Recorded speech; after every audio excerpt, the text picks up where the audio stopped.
everyone. Welcome and thank you so much for taking the time today to join this webinar for today. So let me just introduce myself. I'm a new face here that you're seeing in the screen. My name is Kyla and I'm the content specialist for Inuni Global.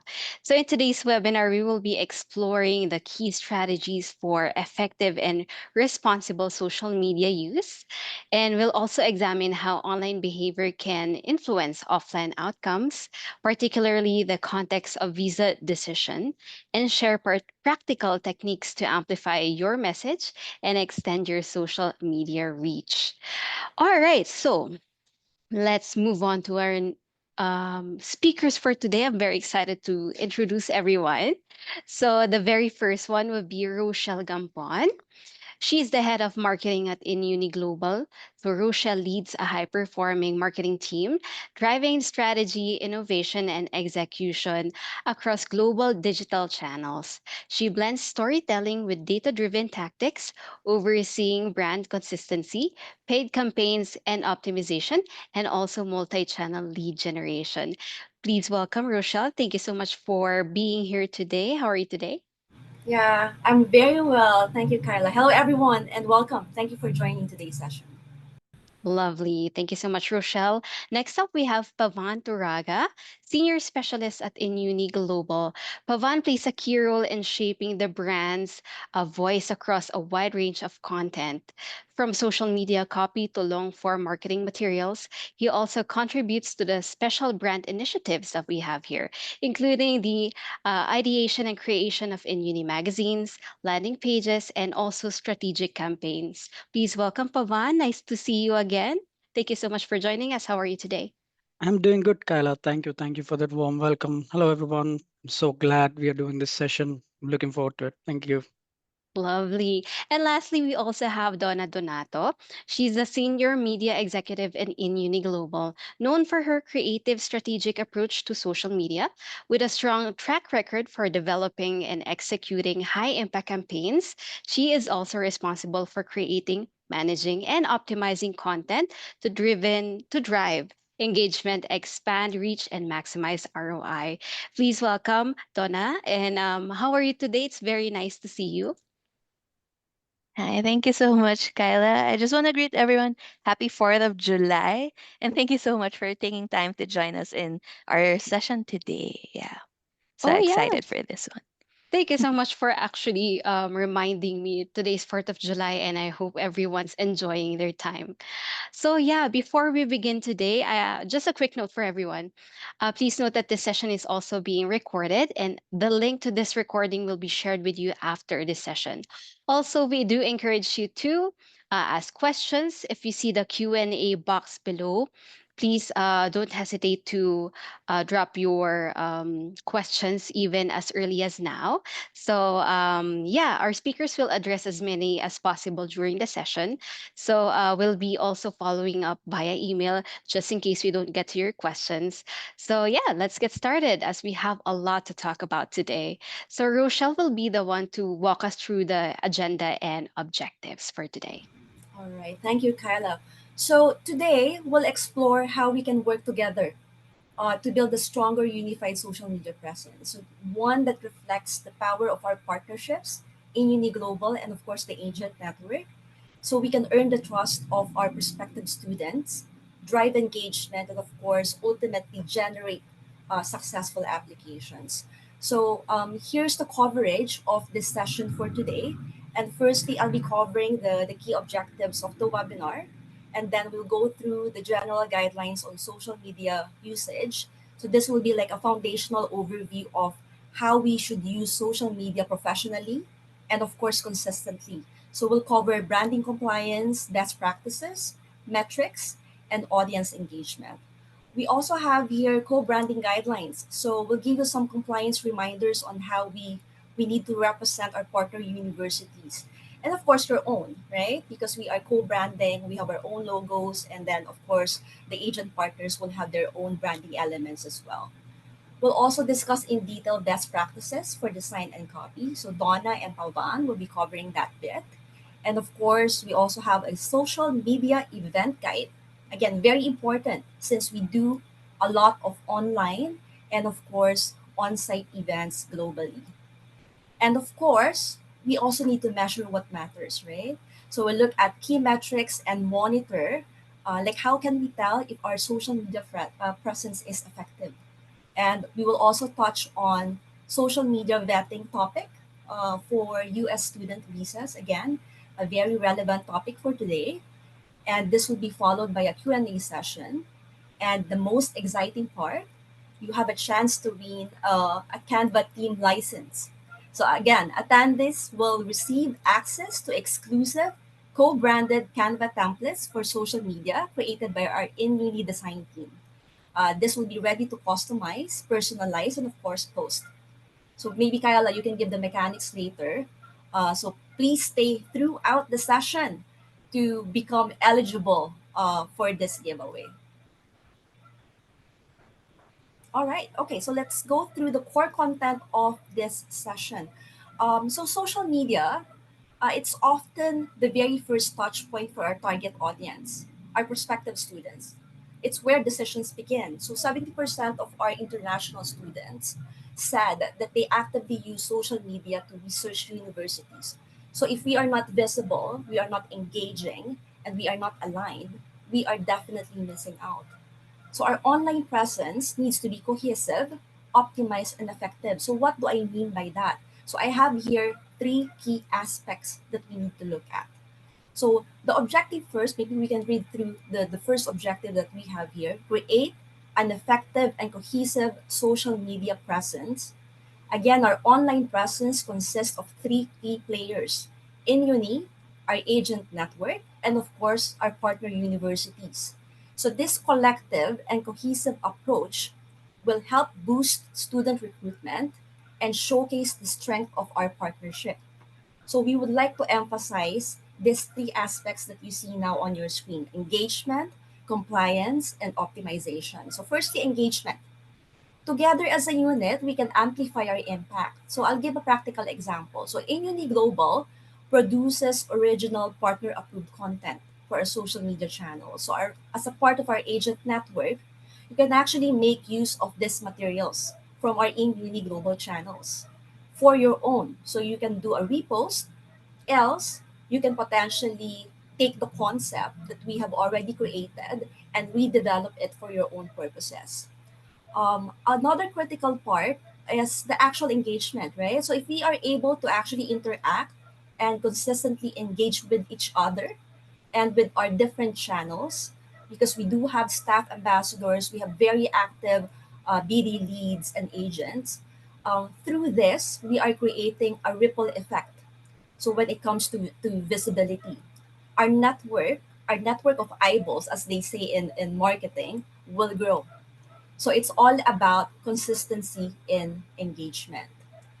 The second aspect that we have here is compliance. So all of us here in this session is the face of the partner institutions that we represent. So that means that when you present the programs, branding, messaging, it should all be accurate, up to date, and aligned with the university branding. So why is this important? Because incorrect and outdated information, and this has happened in the past before, this can potentially damage the trust, the student trust, and also even impact visa outcomes, especially now.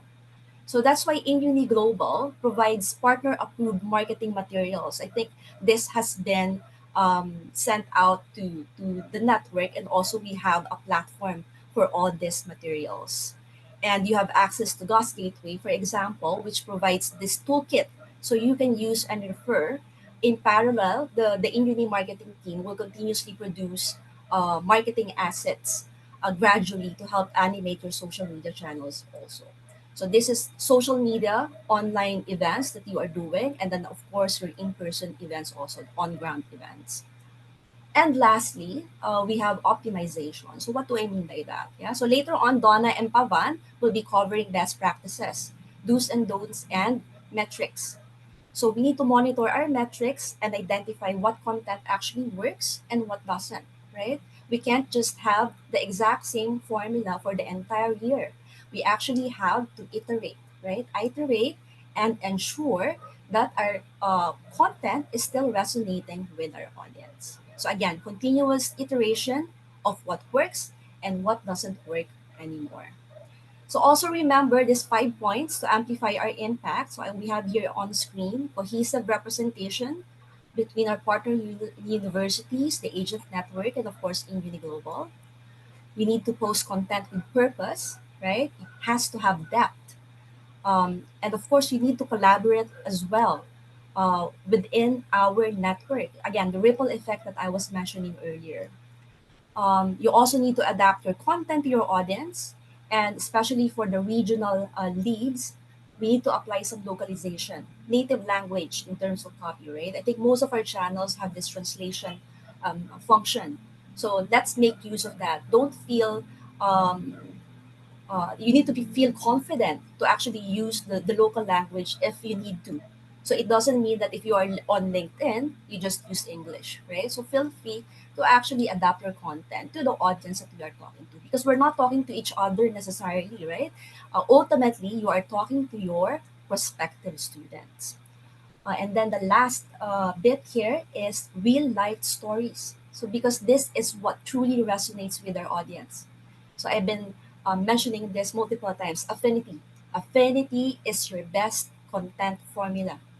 The natural connection that students feel when they see, themselves reflected in someone else's story. So when students feel they understand me, they've been through this, I can do it too. So that's when they choose to move forward. Yeah. So that's where the conversion really happens. So we'll have more practical insights later with Donna and Pawan. We can move to the next part. Kyla?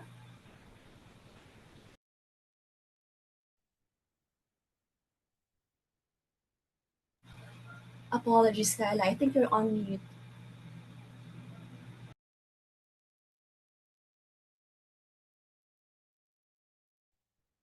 Hello, there we go. Is it better now? All right. So again, stick around everyone until the end because we've got exciting surprises lined up just for you. This is just a quick reminder. So this is a very special group that we have here, and trust me, you're in for a treat. Now let's go on to Donna, who will be sharing more about social media.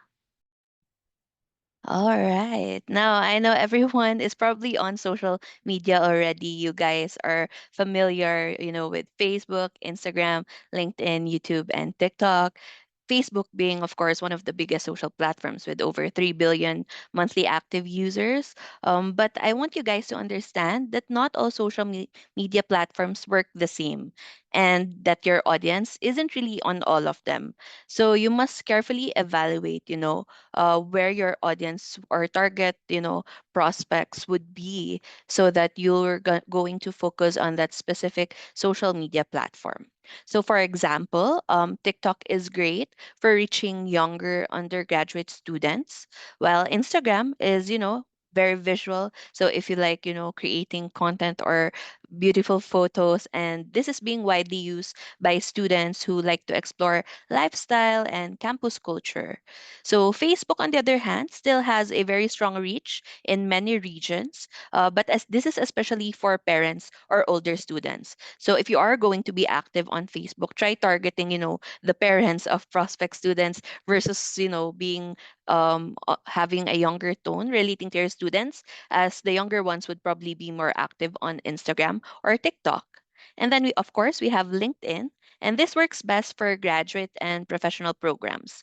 And of course, if you're all into developing long videos with interviews, testimonials, or maybe you like to visit the campus and showcase the beautiful campuses of the universities you work with, then YouTube would be a best platform for that because it's a powerful platform for long form content like virtual tours and testimonials. So the key here is to really know your region and your audience. So don't waste time on platforms that they're not using. So if you are targeting, young students for undergraduate programs, don't be on LinkedIn because they probably won't be there yet. So yeah, just follow your audience and be where they are. And of course, now that you have, a little bit about that, I'll pass the mic to Rochelle to talk about the in-uni and partner institution co-branding guidelines. Okay, thank you. Thank you so much, Donna. We can move to the next slide, Kyla. Thank you. All right. Okay. So I'd like to take this opportunity to actually share our in-uni branding logo. So for those of you who are not familiar, we actually did a massive branding refresh earlier in the year. So potentially some of the logos that you see here are quite new to you. So our primary logos, these are all our primary logos. The one with in-uni, one horizontal and a vertical logo. Actually, the strategic global partner is a secondary logo. Okay. This one, we've done a brand refresh again, and hopefully this will also be involved. Actually, this will be included in your toolkit later. So after the webinar, those of you who have registered for this session will have access to a toolkit. So at some point, we have already shared branding guidelines of our partner institutions, but this time around also we will include InUni. And this is also important when we are co-branding with our partner universities. We can move to the next slide, Kyla. Okay, so you see here some examples of how we make use of our in-uni primary logo with our partner institutions. So if you are part of an agency, you will usually have your logo, your agency logo, and the partner university logo. So this is just an example. If you're a business development colleague, your materials will be in-uni primary logo, the ones that you see here, and then of course the partner university logo. So that's the standard composition that we will have for our digital banners on social media. We do have an outlier, and probably you've already noticed it. So Webster University, wherein no other logo appears on the same level, but potentially you can put in a logo underneath the frame of the main image, or like at the bottom of the banner. So again, this will be explained further in the toolkit that will be shared with you after the webinar. So there are some nuances when it comes to visual, right? And content for each partner institution. So it's very important that you actually refer to the university branding guidelines as well. And then this is part of the Canva team license that we will be giving away later. So, and if you win this license today, again, this is just a preview. The annual team license allows you to have 3 seats, so three members can actually have a yearly license of Canva. And you know what Canva is, right? It's a very powerful tool in terms of design. You can do a lot of things with it. And as part of that package, we are providing templates. So I think everyone is clamoring for, what's the quickest way to actually produce content. And, you don't need to send materials to us to approve, because these templates have been pre-approved by our partner institution. So it's a plug and play approach. You plug in your content, you plug in your photo, your agent logo. So that would be like the quickest way to generate some of the materials that you have. All right, and this is for CUC. So this will be across the board for all our partner institutions, not just US, but also for UK and for EU.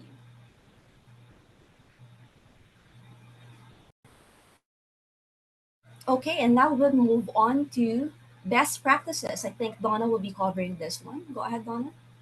All right. Yep. So now let's talk about best practices for social media design. But before we jump in, let's test your eye for good content, right? I want to see if you guys are still awake at this point. I know we just started, but I have here actually four sample social media posts, A, B, C, and D. And I want you guys to take a close look at the visuals, text, and overall layout. So which one do you think is not a good design? I made this pretty easy, so you guys should probably get the answer right. I want you to type your answers in our chat below if it's A, B, C, or D, and let me know why you think it doesn't work. Is it too cluttered? Maybe it's hard to read. Is it off brand? Come on, let's hear your thoughts. I want to see your answers. Okay, we're seeing a lot of B's. Has too much content. I agree. All right. I think, our attendees have a very good eye. Chat section. Oh, okay. Because it has too much context and is cluttered. Amazing. All right. Yeah, so I think nobody else answered a different letter, right? So it's very obvious. You see here, option B, it has too much context, very hard to read, right? The photo use is a bit blurry, the logos don't have enough space, and the colors just don't represent the partner university. So we'll delve into all of this in the next slide. So thank you so much for participating, guys. Very good. I think you guys are on the right path already since you've answered our quick tests correctly. Okay, now let's talk about, some of the best practices when it comes to social media design. So I have here an example for Avila University. So usually for Meta and LinkedIn, we are using the 4 by 5 ratio already. Just because for Instagram specifically, their feed previews is already 4 by 5. So you can still use the 1 by 1 ratio when it comes to the material or the square post. However, if you look at your Instagram feed with Instagram's update, it will be stretched and some of the text might be cut off. So we do recommend you use the 4 by 5 format already, as this is also optimized for mobile. So, if you can see here, what makes a great design, basically, we've narrowed it down to a few elements. So, first, you notice how the partner logo is placed correctly, following the specified color, size, and spacing standards. And that, you can see the headline rooted in culture, growing in purpose. This is bold, attention grabbing, and it sticks to the brand's typography guidelines. So there's also a clear subhead. Not all posts, can have a subhead, but if you want to just, give a little bit more information, then you can thoughtfully place it to support the message without overwhelming the layout. So keep it short, unlike our bad example earlier. And of course, if you are using an agency logo, you can position it similarly to where Inuni is, beside the partner logo, or it can also be on the opposite side to maintain visual balance. Now, we've also used here a crisp, engaging photo that fits the context and tone. Just make sure don't use any blurry photos or photo that has a bad quality because that would affect the overall impact of your design. And finally, at the bottom, you can see here a yellow um, button with the text. So we have here a short, effective call to action that ties everything together and encourages next steps. Now, your posts aren't really clickable, so it's really optional, but we highly encourage you still add CTA, just so at least, they can do something. Even if they don't read your caption, they already know what your post is about. So this kind of design builds trust and makes your message clear and appealing. So that's usually what we follow in terms of best design for static posts. Now I know a lot of you are tagging us, our BDs, our agents. You are also doing video content, which is very very nice. As you know, Instagram and TikToks really favors a lot of video content. So now let's talk about reels. So for this one, of course, um, we need to always design in a 9 by 16 format, and we need to keep the key visuals and text in the safe zone, which I'll discuss after this slide. So that nothing gets cut off, because there's a lot of elements that you can see. So we always need to consider the safe zone. We do encourage that you use trendy audio and effects since they help boost reach, especially if it's a currently viral trendy audio. Then if it's appropriate to the brand and to your own branding, then please do use it. And make sure that your hook for all of your videos, whether it's a reel or just a normal video, that your hook lands in the first 3 seconds to keep the viewers watching. As you all know, the young ones don't really have a great attention span anymore. So you need to capture it, right? Explain to them what they're going to get from watching this in the first 3 seconds. It's not, don't put a very long intro that will bore them. So, for example, in this reel for Heartbury, we already place here a quick text overlay that says, join us on a quick tour of the campus. So they already know it's going to be a campus tour video, right? And you put here a beautiful scenery, a beautiful background that kind of draws them in, right? Grabs their attention, that might have them thinking, oh, it's a beautiful campus. Let me see what the facilities are, right? If they are considering, studying somewhere. So yeah. We also encourage you to add captions and text overlays to give context, especially since many people watch without sound. Now, I know I encourage you to use trendy audios, but a lot of people behavior nowadays, actually, when they scroll, they don't really turn on their volume, which means that all the videos they watch are on auto mute. So you still want to capture those audiences who doesn't you really listen to the content to the audio of the content. So you might as well put subtitles or a bit of text overlays just so they can still understand your content even without any music or sound. And of course, you need to keep your edits fast paced to match the energy of the platform. Unless you're doing something very dramatic with a slow song, we really encourage you to do fast paced to really grab the attention of the audience. Now you might be thinking, okay, how do I know if I need to make a short or a long reel? Because sometimes I know some of you guys, if you have a lot of content, you do a very, very long reel, right? But actually, it is also an important factor to check, what's the perfect length for the type of reel that you're actually doing. So, for example, if you're just doing a quick tip, or a punchy visual, you're just announcing that, oh, we're accepting for the fall intake 2025, then I think 3 to 15 seconds is your best bet for the duration of your reel.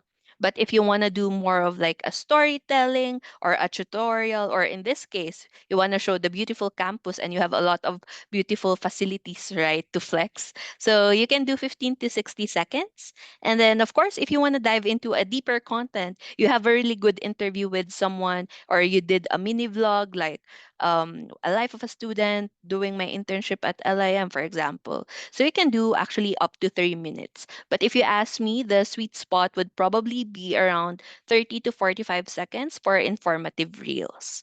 So, yep. Now, I want to discuss the safety zone that I mentioned earlier.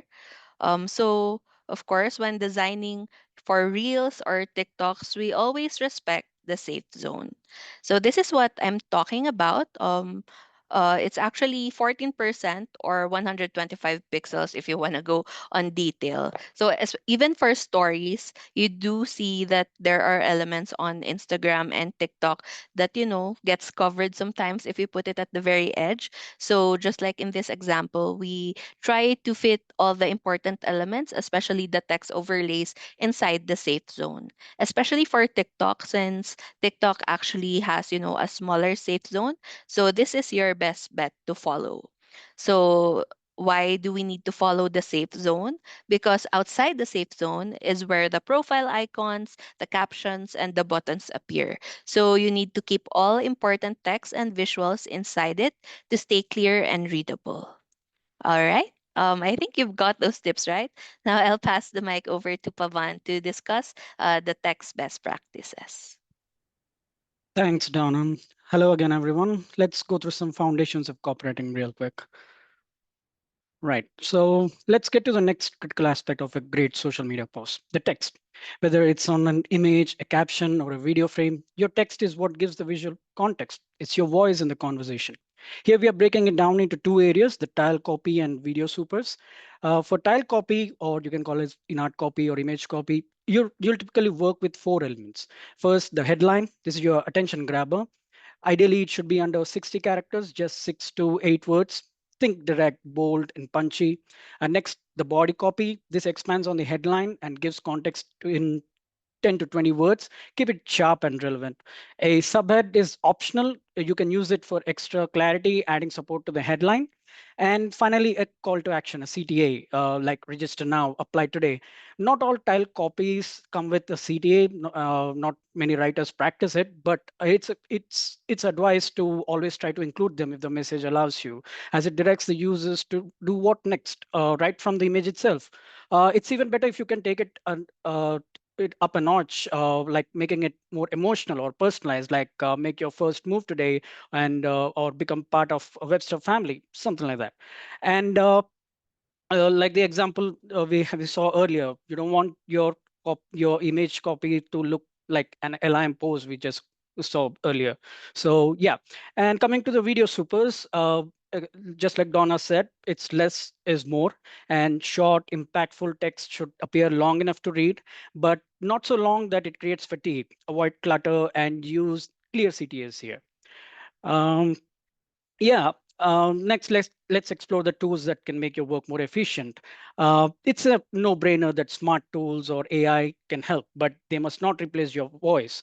ChatGPT, Gemini, or Claude are great for generating ideas, rewriting your draft, or crafting engaging CTAs that we talked about earlier.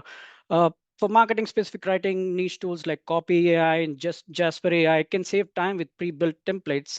But it's important that you use it to polish your message. It's your message, it's your voice that needs to go out, not just copying what a tool generates. And there are other classic tools like for grammar and readability, it's Grammarly, which is an extension or a platform that can help you check your grammar, spelling, tone, passive, active voices in real time. And there is again a Hemingway app, which gives a score to your content, and that can help you break down longer sentences, complex sentences, and make it more easy to understand. And for accessibility, there are tools like Quillbot and Readable. Quillbot is a paraphrasing tool. If you come across tools that are too complex to understand, it can help. Quillbot can help you paraphrase it, make it simpler. And Readable is a guide that can use to or modify the complex sentences into something an international reader can easily understand.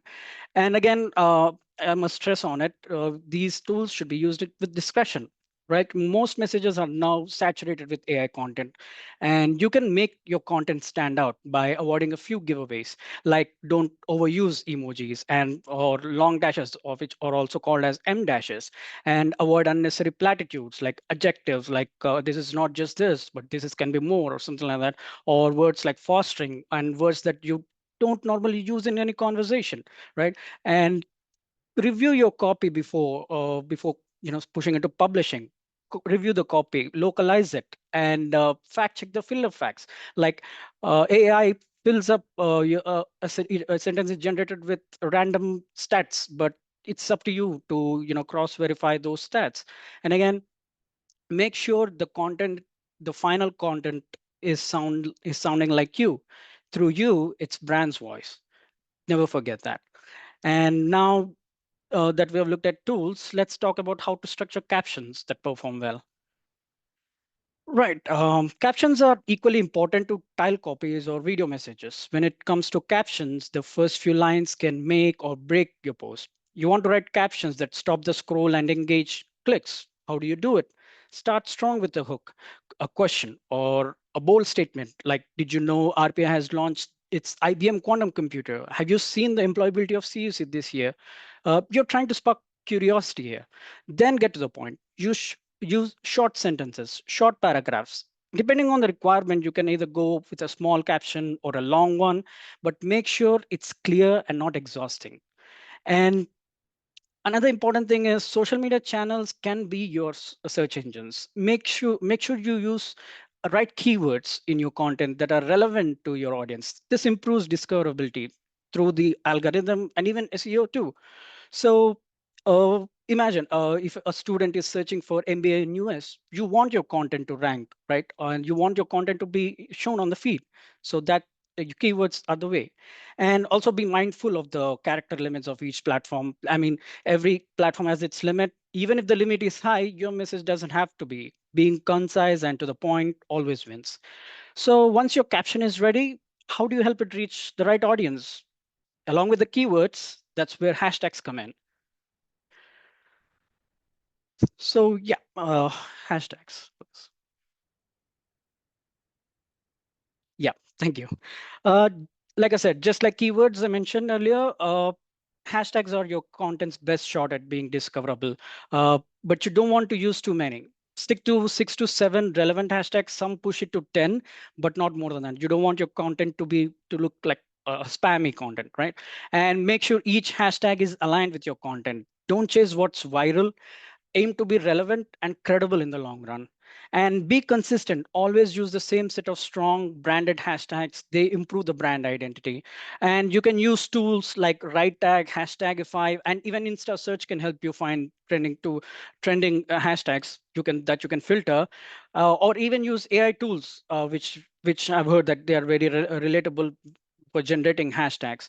And also make sure the hashtags you use are according to branding guidelines of each brand. For example, Webster prefers no more than three relevant hashtags, and CUC prefers fewer but more meaningful hashtags.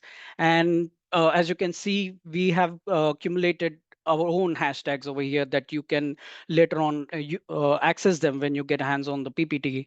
And again, choose them wisely. And let's now discuss the language of your content, because how you say something is as important as what you say, right? uh, I'm sorry,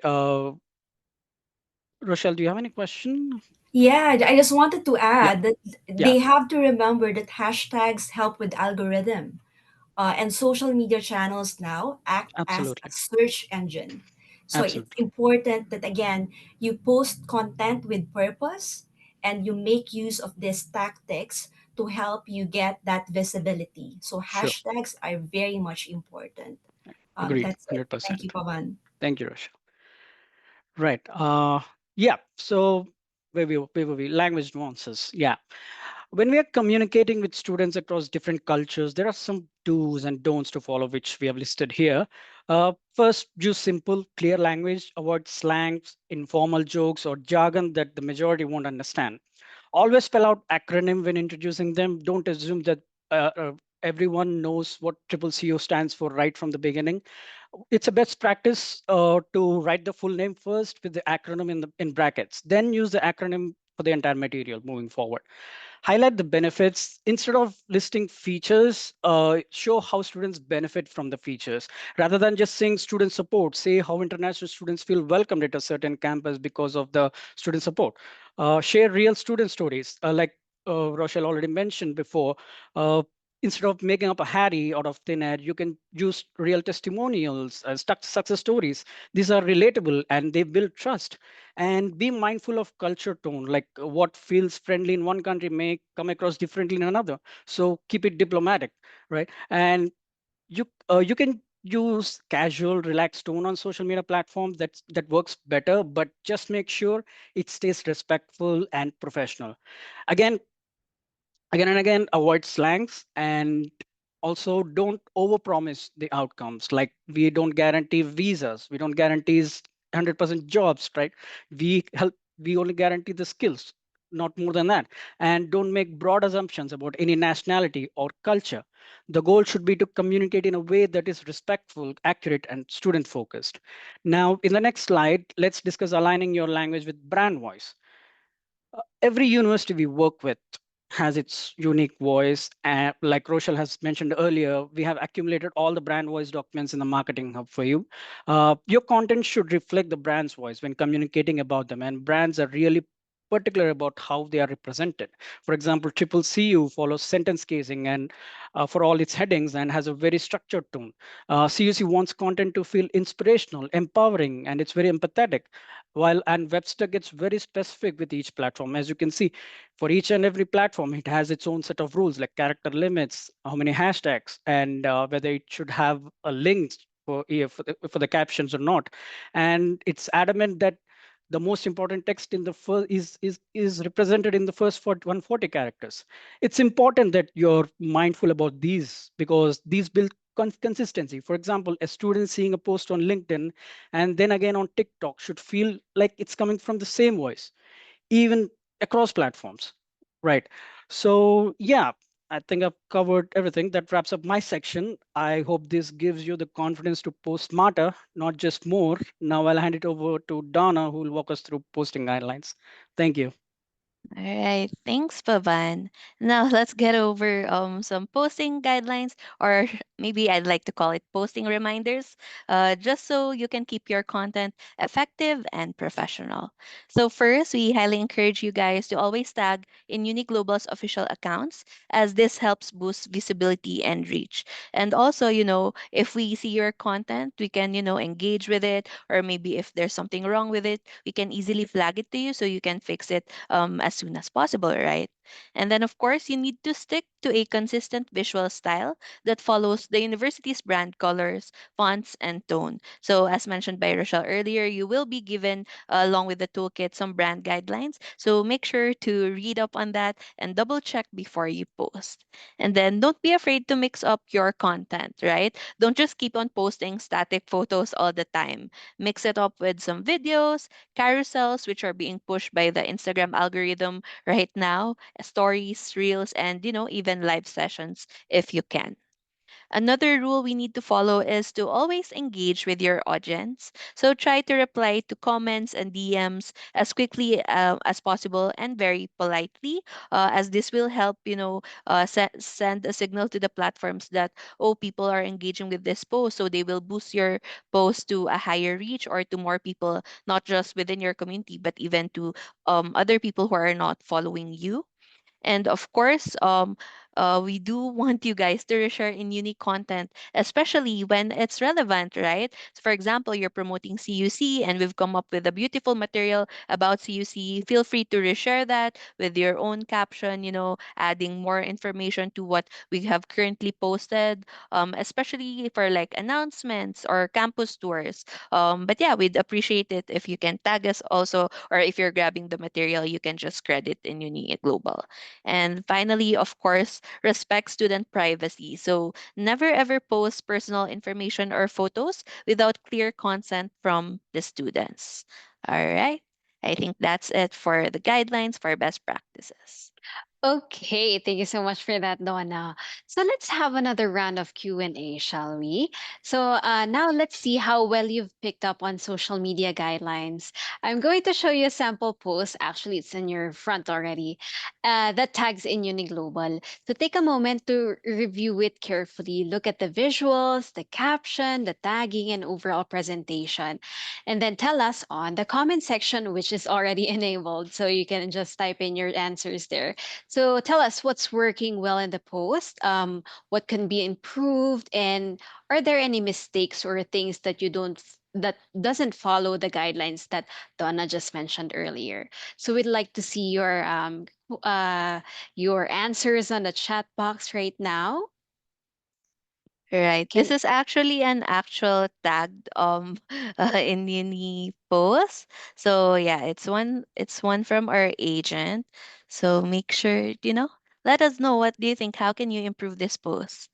Let us know in the chat box, guys.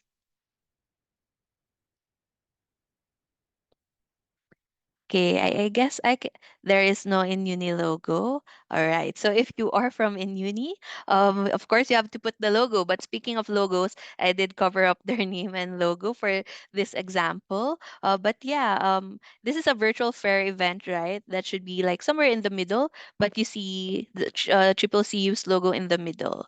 So Janelia F says it the size is not 4 by 5. Very, very good. This is actually not square or 4 by 5. It is not optimized for any of the channels that we have.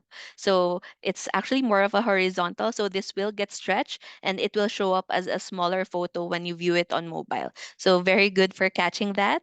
Green is overpowering. My eye straight away goes to it.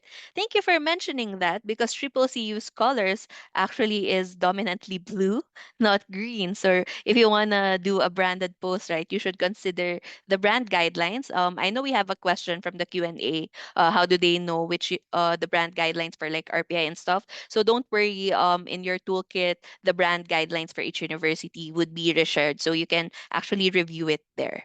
So Triple CU logo as well. Yeah. Very good, guys. So I think they were listening to Pavan and I earlier. They've Yeah. catch a lot of the flaws. Thank you so much, guys. Actually, there's one more answer. So Paras said the green dot is not making any sense in the poster. Mhm. That's really Yeah. witty. Actually, that's the agency logo we covered up. But yeah, they place it right there. So placements could still be improved. And actually, I think nobody mentioned this, but I'd like to highlight the caption because she's referring to like, prospect students will get more information. So it's more of a third person. She's not really engaging or interacting with her fans with the tone of her caption, right? So you can definitely still improve your tone and your caption. So next time make it more engaging, more relevant to your audience. Yeah. Background pic has the Eiffel Tower. Wow, such good eyes. Yeah, I think they probably just put like European landmarks back there. But yeah, again, Triple CU is not in Paris, right? So very good. Thank you so much for your participation. I think we can move on to the next slide. Very good, guys. Okay, now let's talk about social media event guidelines. I know in uni does a lot of offline events for you guys, or maybe your agency does attend a lot of, career fairs to recruit students. So we know you always like to create content for these events, right? You want to scream to them that, hey, we're active here or catch us here, so that they can visit your booth whenever you're there in the event. So I want to walk you through the 4 key steps for a great event coverage on social media. So step 1, of course, is the pre-event planning. So you need to align on the event scope, kind of like sort of predict already what are the key moments. So if you have the program or the schedule of the event, then what kind of talks to capture, what are the different activities you have there, and think about what you want to do as a content, your deliverables. Do you want to do a carousel post? That means you need to take lots of photos, or have you decided, oh, I'm gonna make a very nice reel for my experience in this certain event? Then you need to capture a lot of videos for that. So in your head, or maybe if you're more of the type A type, you want to organize everything, you can even create like a list of like what shots you need, so that you can be ready even though the event is still, a few days ahead. Or, if you're just very busy, then you can keep it inside your head like, okay, I need to capture at least one per activity, a good 5-second clip. So something like that. And then step 2 would be your on-site capture. So you just need to follow the flow, if you arrive at the event early, you can get some pre-event things, capture the event setup, guest arrivals, live moments, and of course, if there are speakers on that, you want to capture that too. And of course, the networking that happens later on. You want to capture short clips. If you can also do interviews, but take note of, the audio. It has to be audible. If there's loud music going on the background and you don't have a microphone, then, at least maybe just get some quotes and then you can do static posts for that or carousels. And of course, capture some B-rolls. So you want to have more content, because in the end, if you're editing and you're like, oh no, I don't have enough clips, so it's better to take more photos and videos during the event just so you have enough, to select. And then step 3, so that's review and selection. We want you, of course, to choose the best, the brand aligned content. And you can flag standout moments like testimonials or speaker quotes. So that's usually what you're looking for. You want to tell a story. You don't just want to share, okay, this happened, but there's no context, right? Maybe you're sharing on your stories, you shared a selfie, and then you shared the ending, and then you shared the speaker talking. There's no flow right there, right? So make sure that, when you're posting an event, you take them through the journey with you. So that's how your mindset should be. So step 4 would be editing and branding. You want to share important information to whoever is editing your content, or if it's just yourself, you need to apply, of course, the right logos, the colors, the music, and make sure that your content format is actually what's best for each platform. And always double check before posting. You might have forgotten to unmute a certain clip, and then someone is talking there that's not related at all to what you want to promote. So in the end, it's all about planning, capturing, and telling a strong branded story. So together, remember, you're not just documenting an event, we are telling a story. And now we also have here some photo and video best practices to guide you. So when capturing photos and videos at events, we want you to focus on four key things. So first, you want to get dynamic shots of the speakers, especially when they're engaging the crowd, as you can see here in our example. Second, you want to show the audience in action, whatever they're doing, whether listening, laughing, asking questions. You want to make sure that you capture that, okay, it's not just the speaker who's there at the event, the audience and ourselves are also in it. Third, you need to capture the venue and branding. You need to get wide shots, banners, and signs. I know there's always like a photo area with all the logos, so you can, go there and capture those as well. And finally, don't forget yourself, your team in action, helping attendees, smiling, and representing the brand. So these moments will definitely bring story to life in terms of like what happened to the event and your content overall. And then of course, you might be wondering why you always have to tag in uni when you have events, right? So we just want to explain that leveraging synergy with in uni means combining your unique content with our professionally designed materials. So like student stories and university highlights to create posts that are both informative and visually engaging. So when you use in uni's templates like the one Rochelle showed you earlier, your messaging stays consistent and aligned with global standards, building trust with students.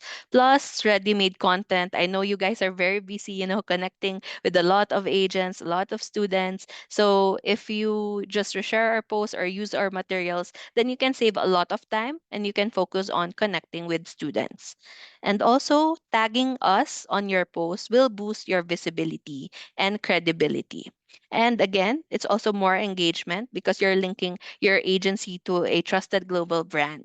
So it also opened doors to exclusive updates, joint promotions, and networking opportunities. Like if all of us here in this webinar would interact with each other's posts, I think that would greatly, improve our social media performance altogether. So yeah, we can create a unified, powerful presence that helps students to see the full picture from global resources to your local expertise. So I think you guys are well enough or equipped already with what to do, right? Now it's time to put it to the test. You already know how to make good content. What comes after that? Of course, you need to check your metrics because if you're not checking your metrics, then you won't actually know if your content is performing or doing well, right? So, to recruit international students effectively, you really need to, number one, know your audience. So, who they are, where they're from, and what content they connect with or resonate with. So, you can actually check on your own profile, from what region are my audience? Are you actually reaching the right regions? Are your posts getting real engagement? Then, number two, look at what works. Your top posts, which of your posts have the most likes, the most comments, right? The peak times are your best posting times. If you've noticed, oh, 6 p.m., I think a lot of people engage with my post, and that would be your peak time, right? And of course, your best performing formats. If you notice, Instagram is currently pushing reels and carousels more than static photos. So better check, which format does well for your own platform. And then you need to repeat what works and build consistency.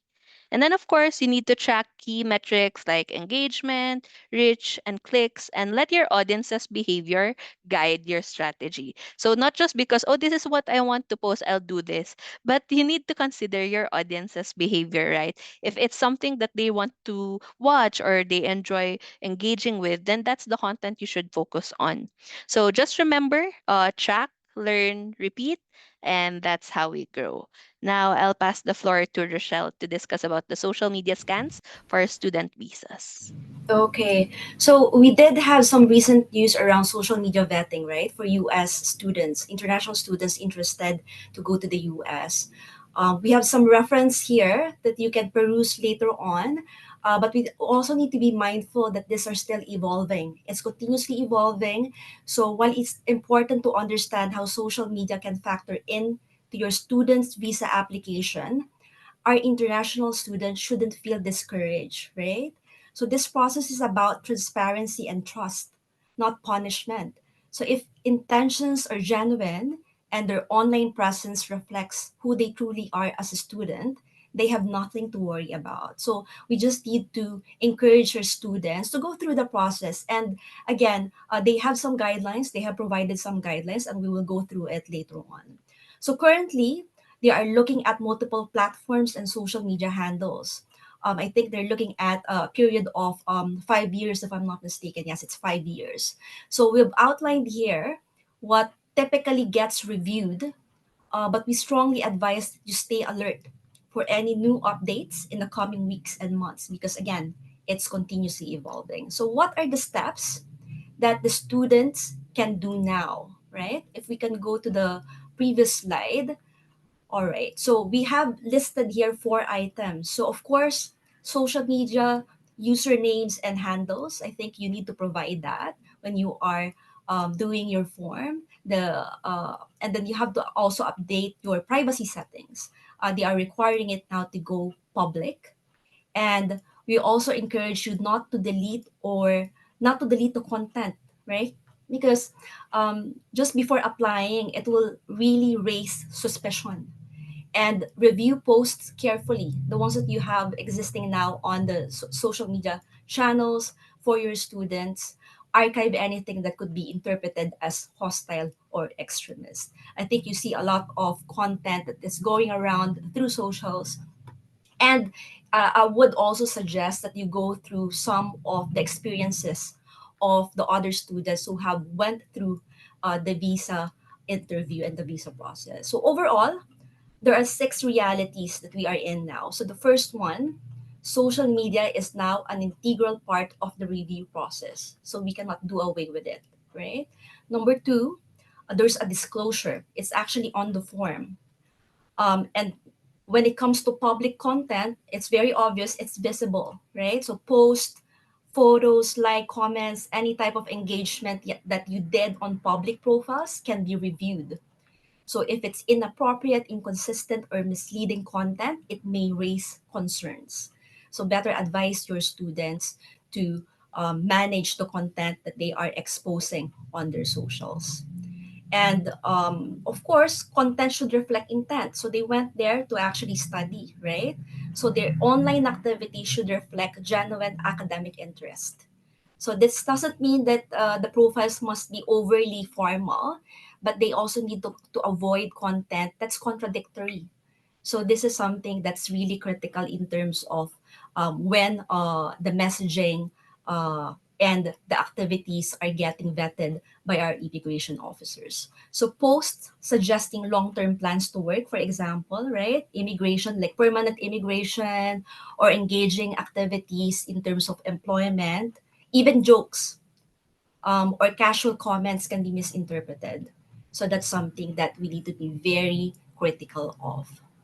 And then this, of course, you avoid controversial or misleading posts, content that suggests fraudulent intentions and political extremism. I think this is very obvious. Or, long-term immigration plans not supported by a student visa. And then, of course, lastly, and this is a very crucial point, positive digital footprint. Students should build a positive digital footprint. So advise them to highlight academic achievements, perhaps like community involvement, extracurricular activities or interests that support their application, their student profile. All right, so that concludes the main content for this session. We can now entertain questions from our Okay. attendees. Kyla?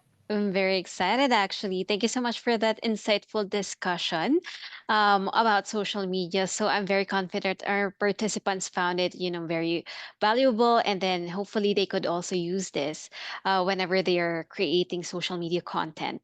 So now let's move on. So yeah, we've received a number of Q and A's, and I'd like to just read them out loud, and hopefully our speakers are able to answer it right now live. So Anna said, "Hi all. How to know the brand specific language? Where can I find it for RPI and Penn State, for example?" All right. So we do have two options, right? We have the GOS gateway and we have folders for each institution. The branding guidelines are already there and will ensure that all the other materials related to copywriting, and content writing will be added to that folder. And then another part of it also, Anna, is we have exposed a specific external access folder, and we do have the branding guidelines there as well. Oh, So you have two options, two routes to get this material across. okay. Thank you so much for that, Rochelle. I think we have more questions. Someone raised their hand. If you can type in on the question and answer box down below, our speakers are welcome to, answer it live. Yeah, so some of them have already been answered earlier, and some of the ones in the Q&A box are the answers in our Q&A earlier. So any more questions, guys, where while our speakers are here, take the opportunity because they're the experts, and you can use all these tips while creating your content. Yeah, Any Kyla, we actually have something in the Q&A box. Well, actually the chat. So what Okay. kind of social media banners or creatives work best to acknowledge critical news without triggering negative reactions? So anyone from the team can answer this. So I think your best action for this one, like for example, we recently had like the US visa news, right? Is that before working on any social media post, you do need to take a lot of time to really research for a credible source, just so you're not spreading any false information or raising some fears just because I want to be relevant, I want to share news right away. But of course, we are representing our partner universities and in uni. So we also have to wait for what their current stance is, what are the updates on the news. But I think, yeah, just being truthful and sharing a credible source would be your best bet in acknowledging like critical news and creating a post about it. But you can also simply, share an update, just share your opinion that's not detrimental to like any stakeholders, right? That you're still waiting for updates for this news, but I know we've received this and we'll share with you some advice or tips if you are handling students, for example. So you can definitely do that. Yeah. Thank Absolutely, Donna. I agree with you. And adding on to you, I would suggest for all the writers to not take any sides yet. It's better to be diplomatic about it, deal it with critically, and you want to, like Donna said, use proper sources, say what they are, be informative. Don't check any sides. That's my take. Yeah. Thank you so much, Donna and Pavan. That's very, very insightful. And I hope they were able to really answer the question in detail. So we do have another question here in our Q&A box. Do we have set tagging by market to maximize view for partners? What about Facebook paid campaigns, suggested keyword or demographic? Okay. So talking about Facebook paid campaign, it will be a very long discussion, because usually this is more of like a generic guidelines, right? But if you are doing Facebook paid campaign, you can still apply what we have taught earlier, when it comes to like measuring your metrics, because again, social media is more of an experiment, right? We do give you the basic guidelines, but still you won't know which type of content would really click with your audience. So if you are doing paid campaigns, we suggest you to really analyze and maximize your tools for checking your best performing content. And then that way, you can just adjust. You know that, oh, this specific CT is engaging with this kind of post, so you can boost it over there, give it a higher budget. And you also have like A/B options. So you can promote like two different materials to check which one works better. So yeah, utilizing all those features in the platforms will actually help you create a better strategy in terms of paid campaign. Perfect. Thank you so much. Another one for, I think this is for Donna as well. How can I make my content more relatable and humanize it since I use AI for creating posts? Yeah, I think Pavan and Rochelle did stress this earlier. But when you make content, even if you're not good, but if you are sincere, we really encourage you to use your own voice, right? AI is not there to replace all of us. AI is just a tool to actually enhance, improve the grammar, possibly, right? To make it, more relatable. But I think the best type of tone is your own personal voice, your own brand, right? Exactly. Do not lose your identity, right? But you also must consider the audience that you have already accumulated from your channels, like because you will know better. You see your own metrics and you adapt your content there. So we do have like branding guidelines, right? But at the end of the day, are they resonating with your specific audience? And also just tying up to the last question, that the question earlier about paid campaigns, it's really all about data. So it's more of, again, we mentioned iterations, right? So you look at the data, you look at your metrics, and ensure that your content, you are monitoring this content and which one works for your specific audience, right? Because if they see different tonalities within your channel, they can easily pick up which ones are scripted, right? Or AI generated, or really coming from you naturally. So again, do not lose your identity when you are using your specific personal, like LinkedIn account, for example. It will be a different scenario, obviously, if you're managing a company account, because that means you are following the branding tone of the agency. So that's a different scenario. That's a fantastic answer, actually. Another one regarding hashtag usage. Um, Janelia, she noticed that some posts use more than around 15 hashtags. Is there an ideal number, or is there any aim? What is their aim for the number of hashtags to be used per content? Well, I would like to answer that, Kyla. Of Thank course, you. Pavan. So, the ideal number is to be around seven, and some, like I mentioned earlier, you can push it up to 10, but you don't want to push it even further. You don't want your content to be too spammy. So, you can put 10 as your number, seven as your best number. You need to research the best relevant hashtags, and if you're lucky, they become trendy. That day, your post is viral already. Yeah. Thank you so much, Pavan, for answering that question. All right, we'll go to our And last one. Kyla, Oh, sorry. apologies. Yes. Yes, let me just add. So again, we talked Okay. about nuances, right, with our partner institution. Specifically for Webster, Yeah. they do not what do you call this? They don't want us to use hashtags, right? Yes. So Yes. this is Absolutely. part of the branding guidelines. So again, Mm. um, have a look at those toolkits and ensure that you are in line with the partner institution that you are representing. So again, there are nuances in between. So just be very critical of your posts. Um, Agreed. Thank you. Thank you, Rochelle, for Mhm. bringing it up. Yes, Webster is very adamant. It doesn't want more than three hashtags in its posts. Like, yeah. Thank you. Thank you, Rochelle, for that.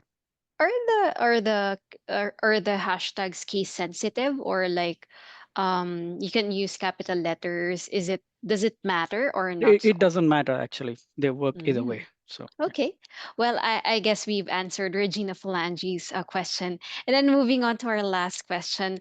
I'm so sorry, we don't have much time, but we do want to cater to all your questions. But I think this is the last one. So, someone asked if I have many photos to post, like 15 to 20. Is it best to make a reel or do a string of photos to swipe? Which is better? Okay. So, to answer that, it depends on your post objective, right?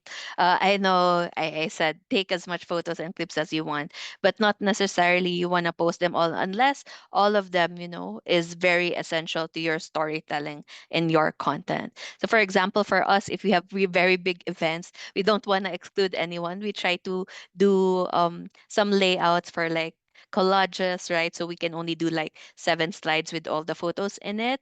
But if you think, you found a trendy audio that works well with your photos, but your photo should be 9 by 16, right? If you're going to do reels, unless you do a certain layout for that, then yeah, again, it all boils down to what your objective of the post is. So you can experiment, right? If it's Instagram, I would suggest doing carousel, because that's what the algorithm is actually pushing right now. But if you have enough skills to, okay, I think I could probably work with this and do a trendy audio that's very appropriate for this, then yeah. But again, you decide. I do want to share that when you're doing carousel, don't do more than 10 slides. That would be an overkill because it takes a lot of swiping for your audience and you don't want to tire them out. So just carefully select probably what makes sense for your storytelling, and that's how you can adjust your content. Thank you so much, Donna. I guess for the remaining questions that we have on our Q&A box, maybe our speakers would be happy to answer it now while we move on to our next and most exciting part. So for everyone who's still here, you are very, very lucky because, that wraps up our Q&A and, we have more for you. The most exciting part is actually here. So remember when I told you to stay until the end of the webinar because we have a surprise for you. So for those who are still here, you are very lucky because we're giving away 1 year free subscription of Canva license as a reward for the little game that we're gonna play right now. So this is just very quick. So this again, this Canva license is equivalent to 3 seats, so you could give it all to your teammates or your workmates and share it with your friends, so it's up to you. So the mechanics are very simple. I'm just going to ask you a question, and whoever answers it correctly on our chat box will win the prize. Sounds good? All right, so just move on to your chat box, everyone. This is the question that we have for today. What is the most famously used AI software that can generate captions, ideas, or maybe if you have any questions there, you can type it all there. It can generate almost everything right now. What is the one of the largest, actually the largest AI tool that we use right now? Okay, so a lot of us, a lot of our participants are already engaging. We have AI Gemini, Chat GPT, Open AI Chat CPT. Anyone else? Okay, so I think we have a winner, the very first on my screen. That one, the correct answer is Chat GPT. So I believe that that is the largest and that is the very first AI tool that's actually widely used around the world. So, Saibel Dusty, we will be giving you a free Canva license. This is 1 year subscription. So, yeah, congratulations and thank you so much for joining our game. But yeah, congratulations everyone, and thank you so much for joining us today again. So yeah, we just want to thank you all so much for joining our session for today. We also want to thank our speakers, very excellent experts that we have. As mentioned earlier, if you were not able to answer, if we were not able to answer your questions live, we will follow up via email. And at the same time, thank you all so much for joining. Lastly, we also want to encourage you to scan the QR code here in your screen. Follow all our in uni social media pages by scanning the QR codes. So yeah, we hope to see you again, and yeah, talk to you again soon. Bye everyone. Thank you so much.